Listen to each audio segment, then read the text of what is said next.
Bonjour et bienvenue sur Couleur Papier. Je vous retrouve aujourd'hui pour une petite débrouille du dimanche qui n'est pas une surprise évidemment puisque je vous l'avais annoncé mercredi dernier lorsque nous avons réalisé nos petites valises qui pourront accueillir toutes nos cartes de vœux. C'est donc un peu le troisième volet de ce projet. On a d'abord réalisé toutes les cartes qui se mettent à l'intérieur, puis la valise, et aujourd'hui nous allons donc réaliser ce joli nœud avec toutes ces boucles. Sur cette version-ci nous avons 6 boucles. Sur cette version-ci le ruban est un tout petit peu plus épais et j'en ai donc fait que 4. Mais dans l'absolu on peut en faire même encore beaucoup plus. Et j'ai même réalisé quelques exemples supplémentaires pour vous montrer. Par exemple celui-ci avec le ruban avec sa petite bordure centrale dorée. Ça vous fait quelque chose qui habille tout de suite votre petite boîte et vraiment très facilement et très rapidement.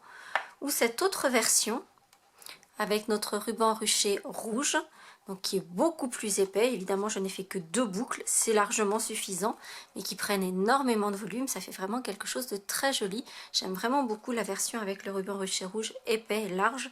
Je trouve que c'est magnifique. Et je vais donc vous montrer comment réaliser ces nœuds avec de multiples boucles, comme ceux que j'ai réalisés ici. Mon outil magique, ce sera à nouveau une fourchette ou, dans le cas présent, plutôt un peigne africain, parce que comme on va faire beaucoup de boucles, forcément le nœud va être plus volumineux et il nous faut davantage d'espace. Et c'est donc là qu'un peigne africain nous sera vraiment utile. Alors, moi j'utilise celui-ci. Et pour être tout à fait honnête, il n'est pas complètement idéal et je vais vous expliquer pourquoi. Mais je vous donnerai dans la liste des courses, dans l'article du blog, donc toujours sur le lien en barre d'infos ou sur la miniature à la fin de la vidéo, je vous donnerai un lien d'un autre peigne africain que j'ai acheté mais qui n'est pas encore arrivé. Et je vous expliquerai pourquoi celui que je vous préconise sera mieux. Mais dans l'immédiat, je vous explique comment réaliser ce nœud à multiples boucles. Pour l'occasion, je vais utiliser notre ruban effet jean, qui peut forcément agrémenter des projets masculins, des projets pour les jeunes. Je trouve qu'il est du coup extrêmement polyvalent et je l'aime beaucoup ce ruban-là. Et on va donc prendre notre fourchette. Il va falloir déterminer selon la largeur du ruban et le nombre de boucles que vous voulez réaliser. Il va falloir déterminer le nombre de pics sur lesquels vous allez travailler, sachant que ce sera systématiquement un nombre pair de pics. Avec un ruban comme celui-ci, on est à peu près sur le même format que ce ruban-ci. Et donc moi je vais travailler sur 6 pics, donc 3 et 3. Je vais poser mon ruban sur mon peigne, en laissant ici une longueur suffisante pour faire le pan du ruban derrière. Sachant que sur ces nœuds qui sont relativement volumineux, je trouve qu'il faut une queue de ruban, un pan de ruban qui soit suffisamment long. Donc on va en laisser suffisamment pour pouvoir faire les pans de notre ruban. On détermine si on le veut travailler sur 6 ou 8 branches du peigne, éventuellement davantage si vous avez un peigne plus large. Pour moi ici ce sera 6. Et je vais passer mon ruban après le 3e pic. Et je vais le faire revenir devant après le 6e. Donc je passe dessous après le 3, je reviens dessus après le 6. Et en fait je vais faire un tissage comme ceci en gardant toujours le milieu des 6 branches que j'utilise. Donc je vais repasser derrière à la 3e, je vais faire le tour et je vais refaire comme ceci un tissage. Alors comme qui peut le plus peut le moins, je vais vous montrer un nœud avec 6 boucles comme ceci. Si je m'arrête qu'à 4, ça veut dire que j'ai 4 boucles. Donc on va faire vraiment un tissage, toujours en repassant au milieu, en revenant sur le côté, en repassant au milieu, et ainsi de suite, jusqu'à avoir 3 passages de chaque côté. Donc là j'ai le pan de l'extrémité de mon ruban, j'ai 1, 2, 3 boucles et de l'autre côté 1, 2, 3 boucles. Donc c'est bon, j'ai fini mon tissage. À ce stade je vais pouvoir couper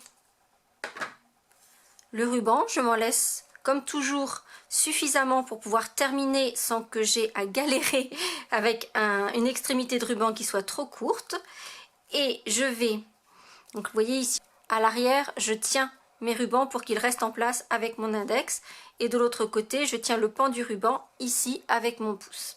Cette extrémité de ruban, je vais la faire revenir sur l'arrière de mon peigne en passant là où à chaque fois mes rubans se sont croisés, donc au milieu de mes 6 pics. Je le fais passer à l'arrière. Le principe est en fait très similaire à ce stade-là au nœud à la fourchette traditionnel. Donc je repasse devant au milieu de façon à ce que mon ruban soit derrière et je le fais revenir devant en passant toujours au centre du nombre de pics, du nombre de fourches que j'ai choisi.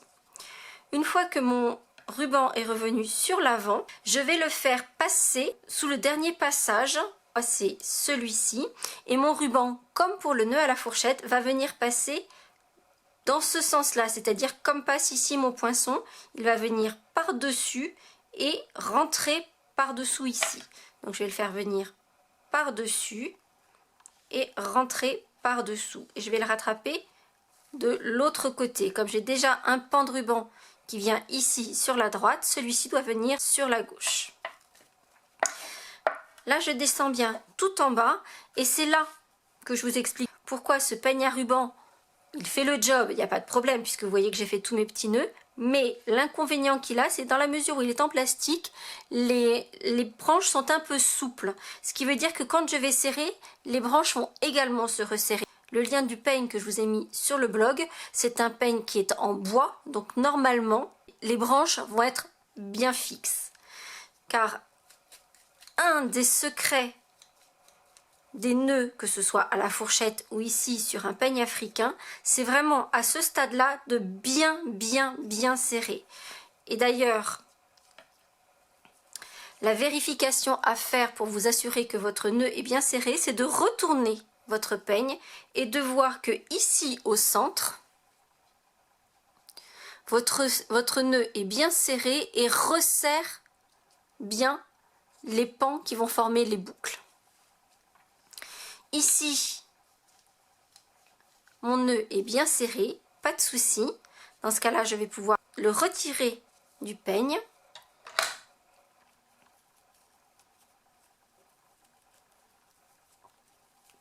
Et pouvoir mettre mon petit nœud en forme pour que l'on voit bien toutes les boucles.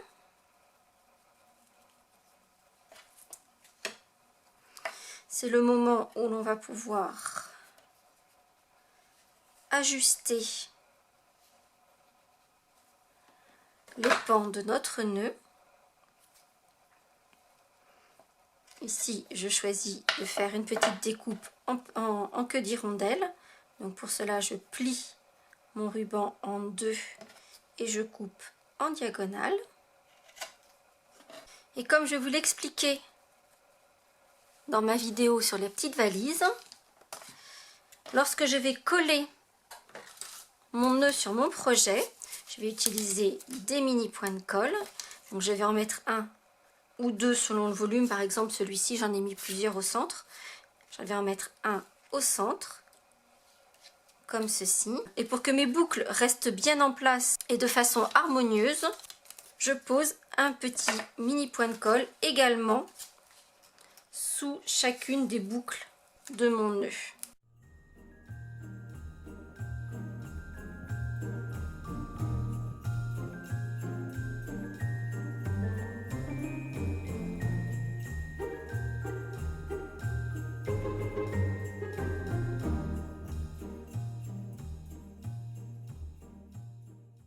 Et voici mon joli nœud avec toutes ces boucles. Ici donc avec une version 6 boucles ou une version 2 boucles sur un ruban plus large ou moins large. Il y a vraiment toutes les possibilités, c'est vous qui choisissez. Comme vous pouvez le constater, nos boîtes à pizza dorées uniquement habillées d'un gros nœud. Vous êtes prise par le temps, vous voulez faire quand même quelque chose d'un peu joli et de personnel pour décorer votre table de fête.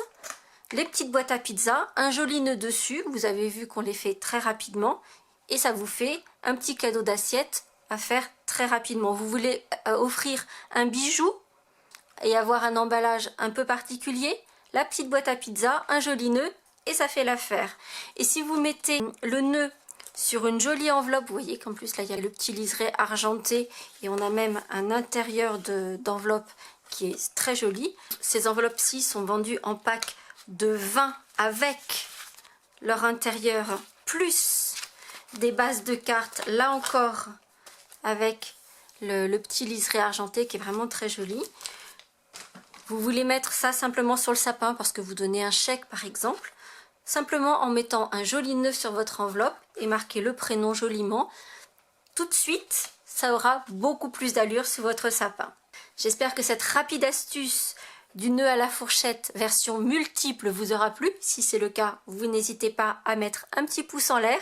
Et puis j'ai une petite nouvelle qui j'espère vous fera plaisir et que j'avais envie de partager avec vous. Je vais avoir du mal à vous proposer réellement un calendrier de l'Avent cette année. Cependant, à compter d'aujourd'hui, vous aurez 2 vidéos par semaine, donc le mercredi traditionnellement, mais également le dimanche, avec des projets très divers, peut-être des choses extrêmement simples qui vont vous donner des idées de cadeaux, parfois pour des personnes où on manque d'idées, ou des petites astuces comme ici, le nœud à multiples boucles. Bref, je vous donne rendez-vous à compter de ce jour, 2 fois par semaine, le mercredi et le dimanche à 9 h.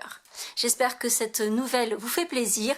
En tout cas, moi j'ai hâte de vous retrouver et je vous dis à très bientôt pour de nouvelles aventures créatives.